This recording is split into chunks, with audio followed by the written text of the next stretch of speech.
Hello students, I am Dr. Salim Ali. Today I will start gametogenesis, female gametogenesis, जिसको हम oogenesis भी कहते हैं, oogenesis।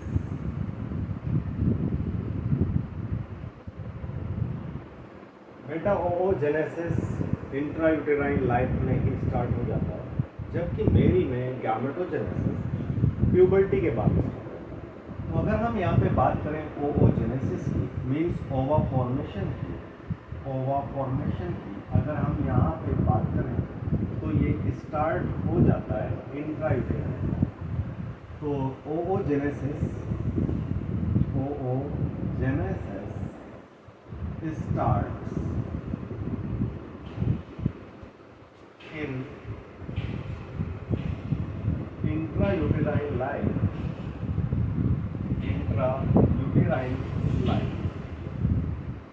intrauterine life of female fetus,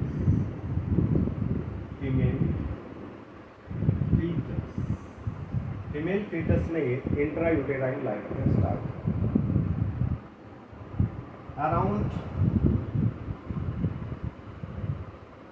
fourth week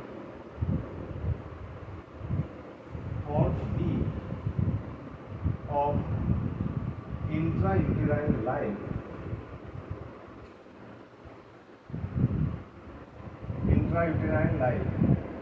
yolk sac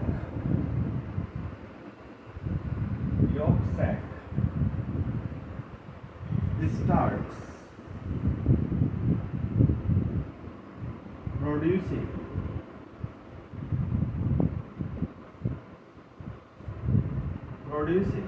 germ cells.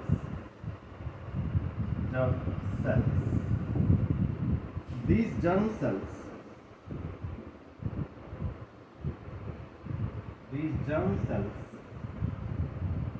convert into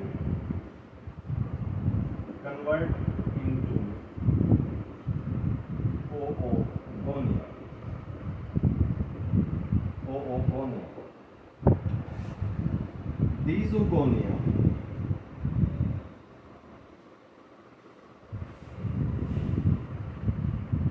These oogonia starts growing and convert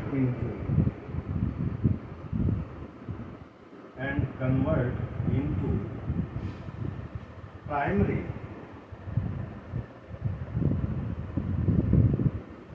oocyte. At birth,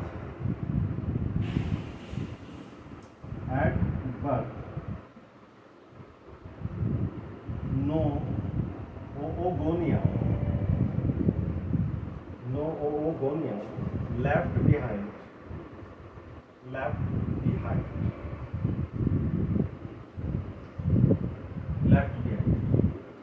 All the oogonia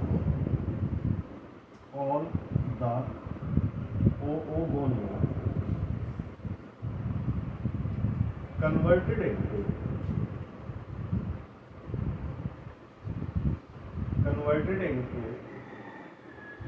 primary oocyte.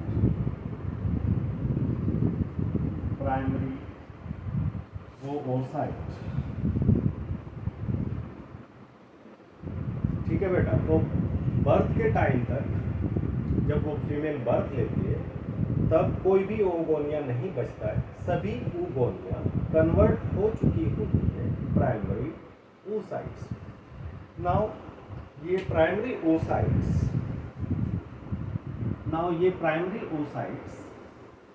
Surround होने लगती है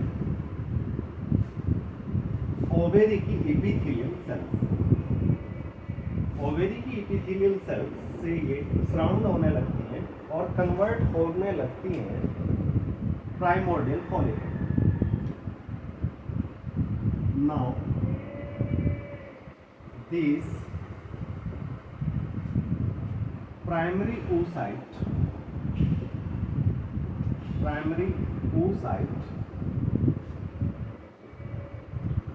surrounded by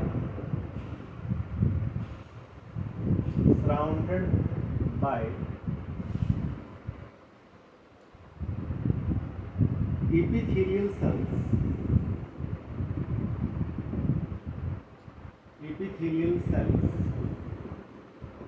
of ovary.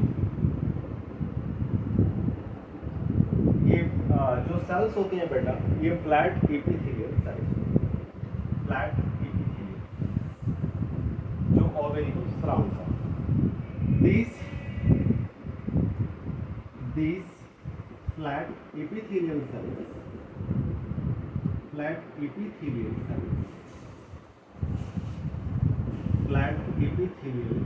cells and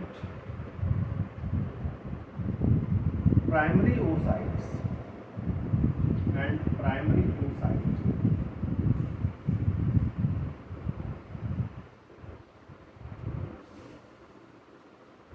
known as primordial follicle.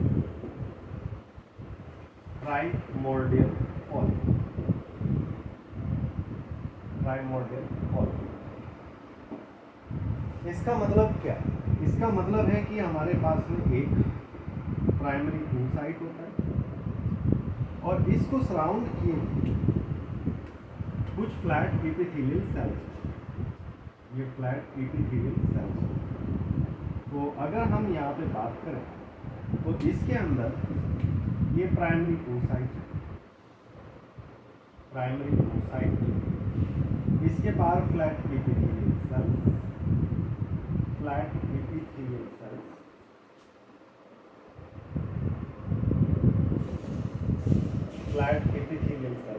और इन दोनों को मिला करके, इन दोनों को इंक्लूड करके हम बोलते हैं प्राइमोर्डियल फॉलिकल.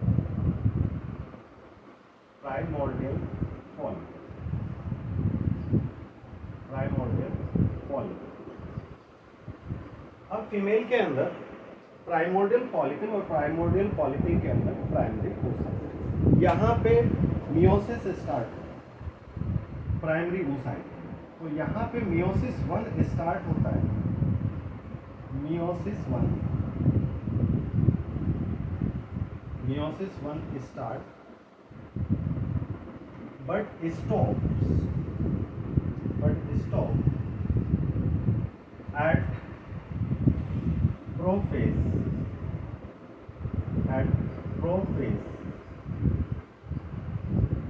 of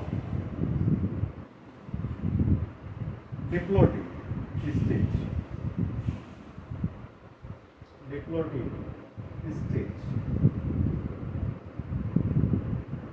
तो ये डिप्लोइड स्टेज पे आकर के अरेस्ट होता है और ये तब तक अरेस्ट रहती है जब तक प्यूबर्टी नहीं आती. अब हम यहाँ से आगे स्टार्ट करेंगे एट प्यूबर्टी लेवल पे क्या होता है. अगर हम प्यूबर्टी लेवल पे बात करेंगे तो ये प्राइमोर्डियल फॉलिकल ही वहाँ से स्टार्ट करेंगे ओओजेनेसिस को, जहाँ पे इनको स्टॉप किया गया.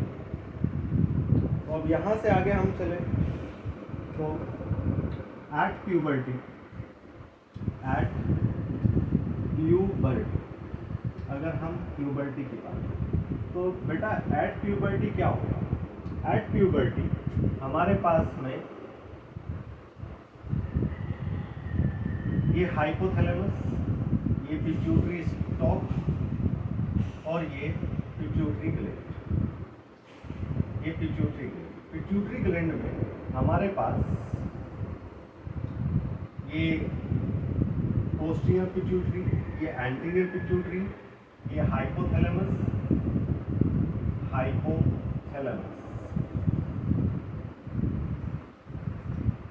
ये पिट्यूटरी स्टॉक और ये एंटीरियर पिट्यूटरी. तो होता क्या है बेटा, यहाँ पे प्यूबर्टी आने के बाद हाइपोथैलेमस एक हार्मोन सिक्रीशन करता है जिसका नाम होता है GnRH, gonadotropin releasing hormone.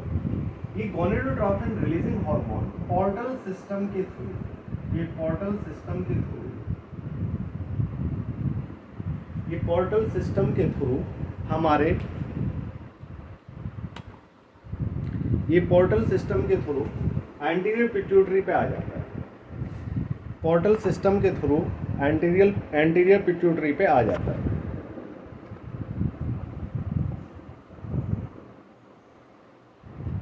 Sorry, थोड़ा सा डिस्टर्बेंस से कॉल आ गई। हाँ, तो हम स्टार्ट कर रहे थे कि ये पोर्टल सिस्टम के थ्रू GnRH यहाँ से सिक्रीट होता है एट प्यूबर्टी, और ये यहाँ से सिक्रीट होकर के यहाँ पे आता है। यहाँ पे पिट्यूटरी ग्लैंड में सेल्स होती हैं जो हार्मोन्स को बनाती हैं, जो पर्टिकुलर हार्मोन्स को बनाती हैं। तो यहाँ पे यहाँ से दो हार्मोन का सिक्रेशन है एंटीरियर पिट्यूटरी। एक हार्मोन का नाम होता है हमारे FSH, फॉलिकल स्टिमुलेटिंग हार्मोन, और दूसरे हार्मोन का नाम होता है LH, ल्यूटिनाइजिंग हार्मोन। तो सबसे पहले हमारा ये FSH वर्क करता है और जहाँ वहाँ से oogenesis स्टार्ट है। तो अगर हम इस oogenesis को प्यूबर्टी के टाइम पे एक्सप्लेन करें तो ये कुछ ऐसे होगा।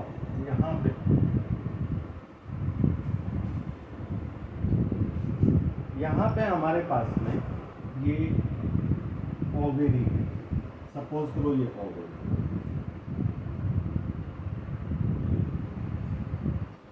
तो इस ओवेरी में ये सेल्स हैं जो इसको सराउंड किए हुए हैं इपीथेलियम, और ओवेरी के अंदर स्ट्रोमा है। इसी के अंदर प्राइमोर्डियल फॉलिकल, ये प्राइमरी oocyte, और इस प्राइमरी oocyte को सराउंड किए हुए फ्लैट एपिथेलियल सेल्स, जिसको कि हम प्राइमोर्डियल फॉलिकल। तो बेटा जब प्यूबर्टी आती है तो एक टाइम पे ये नियर अबाउट ये 10 से 15 के आसपास प्राइमोर्डियल फॉलिकल उठाया जाता है, और ये प्राइमोर्डियल फॉलिकल ग्रो करना स्टार्ट करता है। ये प्राइमोर्डियल फॉलिकल ग्रो करना स्टार्ट करता है। तो ये प्राइमोर्डियल फॉलिकल ग्रो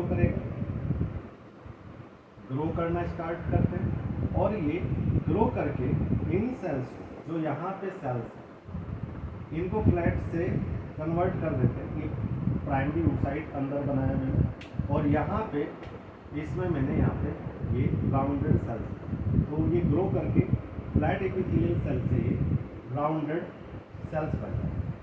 इस स्ट्रक्चर को हम बोलते हैं प्राइमरी फॉलिकल या ग्रोविंग फॉलिकल। इसको हम प्राइमरी फॉलिकल भी बोलते हैं, प्राइमरी फॉलिकल। ओके बेटा, तो प्राइमरी फॉलिकल यहाँ पे बन गया।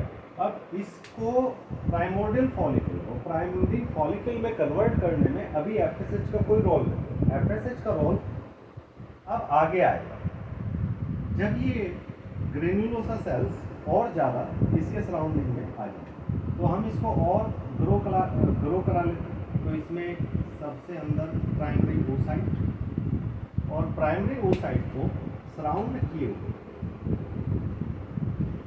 ये फॉलिकल सेल, ग्रेन्युलोसा सेल्स, ये ग्रेन्युलोसा सेल्स,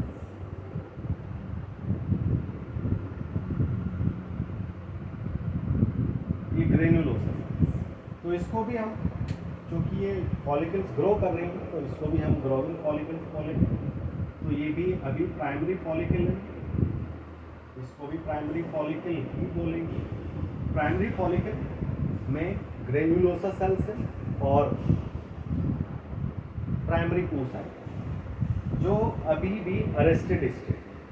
अब सडनली क्या होता है कि जो अभी हमने बताया कि हमारे पास में ये हाइपोथैलेमस है, इससे ये पिट्यूटरी स्टॉक है और ये पिट्यूटरी ग्लैंड है। यहाँ पे ये पोस्टीरियर पिट्यूटरी है, ये एंटीरियर पिट्यूटरी है, और बेटा यहाँ से आपकी हार्मोन निकल रहे हैं FSH और LH,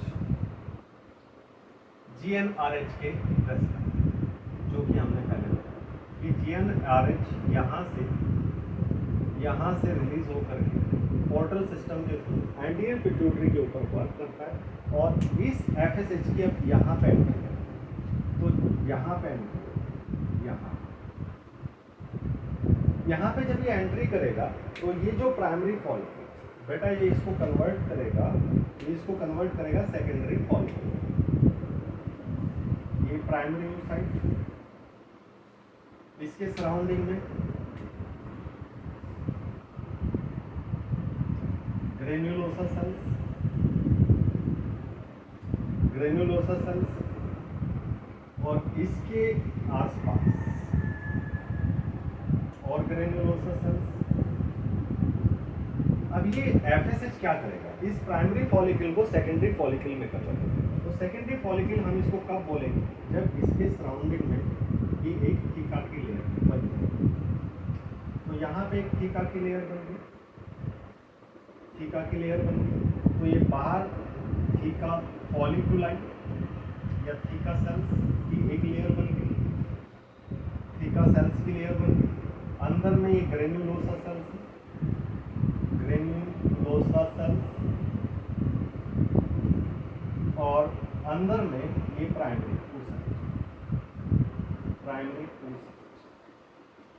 अभी भी ये प्राइमरी oocyte डाइप्लॉइड स्टेज, इन सब को मिलाकर के हम बोलते हैं सेकेंडरी फॉलिकल। अब जो बेसिकली ड्रामा स्टार्ट होगा वो यहाँ पे स्टार्ट होगा। ये सेकेंडरी फॉलिकल जो बना है थीका सेल्स, ये थीका सेल्स जो बाहर की तरफ है ये एंड्रोजन लाइक सबस्टांस क्रिएट करती है।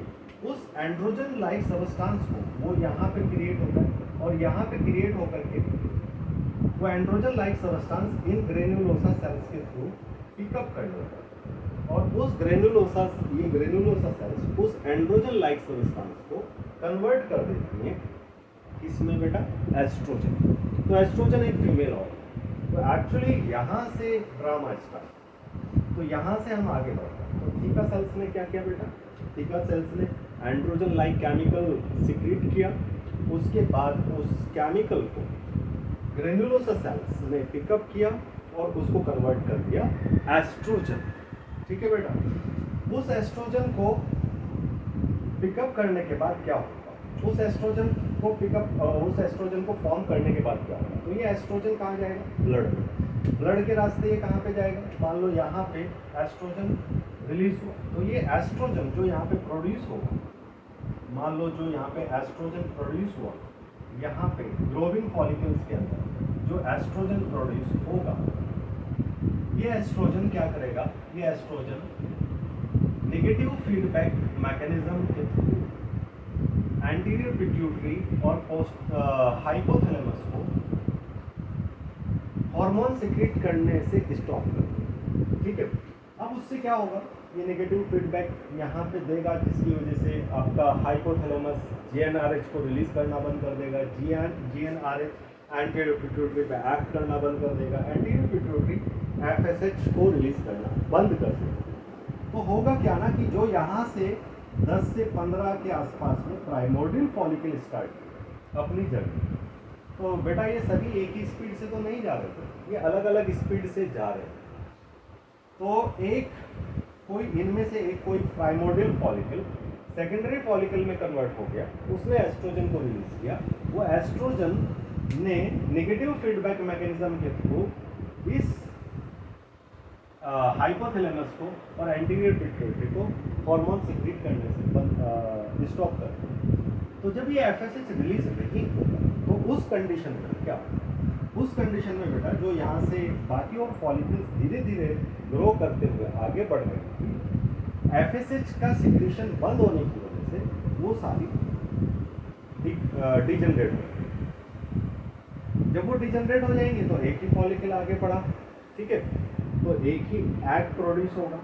ठीक है बेटा, अब यहाँ से अगर हम आगे चलें तो ये सेकेंडरी फॉलिकल अगेन और ज़्यादा डिफ्रेंशिएट होता है, और ज़्यादा डिफ्रेंशिएट होता है। अगर हम इसकी डिफ्रेंशिएट की बात करें तो ये और ज़्यादा डिफ्रेंशिएट होता है और ये आगे चल करके ये थीका सेल्स भी डिफ्रेंशिएट होते हैं। तो इसमें अंदर की तरफ ये प्राइमरी oocyte, अब ये प्राइमरी oocyte क्या करता है, अपने चारों तरफ एक लेयर सिक्रीट करने लगता है, उस लेयर का नाम है ज़ोना पैलुसा। तो हमने यहाँ पे बेटा एक लेयर इसके सराउंडिंग में सिक्रीट करा दी, जिसका नाम है जोना पैलुसिडा। ये एसेलुलर स्ट्रक्चर होता है। इस जोना पैलुसिडा को ओवम भी सिक्रीट करता है और ग्रेन्युलोसा सेल्स भी सिक्रीट करता है। इसके सराउंडिंग में ग्रेन्युलोसा सेल्स होंगे, ग्रेन्युलोसा सेल्स, और यहाँ पे जो थीका सेल्स है वो भी डिफ्रेंशिएट करेंगे, वो भी डिफ्रेंशिएट करेंगे। तो डिफ्रेंशिएट करके दो पार्ट में कन्वर्ट हो जाएंगे, जो हमने यहाँ पे बनाया है थीका सेल्स। ये थीका सेल्स इसको सराउंड किए हुए, ये थीका सेल्स इसको सराउंड किए हुए, एक और थीका लेयर बन जाएगी यहाँ पे। तो ये थीका लेयर भी दो पार्ट में डिफ्रेंशिएट हो जाएगी, ये थीका लेयर भी दो पार्ट में डिफ्रेंशिएट हो जाएगी। इसमें जो बाहर वाली लेयर होती है उसको बोलते हैं थीका एक्सटर्ना, और उसके अंदर वाली लेयर को बोलते हैं theca interna, theca interna, interna. ये ग्रेन्युलोसा सेल्स, ग्रेन्युलोसा सेल्स, इसके अंदर जोना पैलुसिडा जो कि एसेलुलर स्ट्रक्चर होता है, जोना पैलुसिडा, ये स्ट्रक्चर जोना पैलुसिडा। इसकी भी अपने कुछ इंपॉर्टेंस है जोना पैलुसिडा की। और अंदर primary oocyte, primary oocyte, primary oocyte। अब यहाँ पे बेटा जो ग्रोविन फॉलिकल वो लगातार एस्ट्रोजन प्रोड्यूस कर रहे हैं, ठीक है। जब वो एस्ट्रोजन प्रोड्यूस कर रही है तो यहाँ पे एस्ट्रोजन इकट्ठा होगा कहीं, तो आगे चल करके ये टर्शरी फॉलिकल में कन्वर्ट हो जाएगी। तो अगर हम इसको देखें तो सबसे अंदर की तरफ हमारे पास में प्राइमरी oocyte, उसके बाहर अगर हम बात करें तो हमारे पास में आपको मिलेगी ये जोना पैलुसिडा की लेयर। उसके अंदर अगर हम बात करें तो आपको मिलेगी ग्रेन फॉलिकल्स, ये फॉलिकल्स मिलेंगे, ये फॉलिकल्स या ग्रेनुलोसा सेल्स। और ये ग्रेनुलोसा सेल्स, ये ग्रेनुलोसा सेल्स यहाँ पे एक कैविटी डेवलप करेंगे, इस कैविटी को बोलेंगे एंट्रम। और इस एंट्रम के अंदर बेटा यहाँ पे इकट्ठा होने लगेगा एस्ट्रोजन। तो ये जो एंट्रम एक कैविटी है, एंट्रम इसको हमने बोला है, इस एंट्रम के अंदर क्या होगा, ये एस्ट्रोजन इकट्ठा होगा। इसके बाहर जो हमने थीका सेल्स को दिखाया, तो यहाँ पे थीका सेल्स, ये थीका सेल्स, उसके ये थीका इंटरनल, उसके बाहर थीका एक्सटर्नल, ये थीका एक्सटर्नल और थीका इंटरनल, बाहर वाली थीका एक्सटर्नल, अंदर वाली theca internal, granulosa cells, fluid filled cavity जिसको एंट्रम बोलते हैं, उसके अंदर ग्रेन्युलोसा सेल्स, उसके अंदर जोना पैलुसिडा और उसके अंदर प्राइमरी oocyte। अब इस टर्शरी फॉलिकल, इसको हम बोलते हैं टर्शरी फॉलिकल, ये टर्शरी फॉलिकल। अब ये टर्शरी फॉलिकल कहलाता है क्योंकि इसमें कैविटी डेवलप है। अब यहाँ पे क्या होगा कि ये जो हमारी सेल अंदर वाली सेल प्राइमरी oocyte, ये प्राइमरी oocyte अनइक्वली डिवाइड हो जाएगी, अनइक्वली डिवाइड हो जाएगी, एक लार्ज सेल्स में और एक छोटी सेल्स।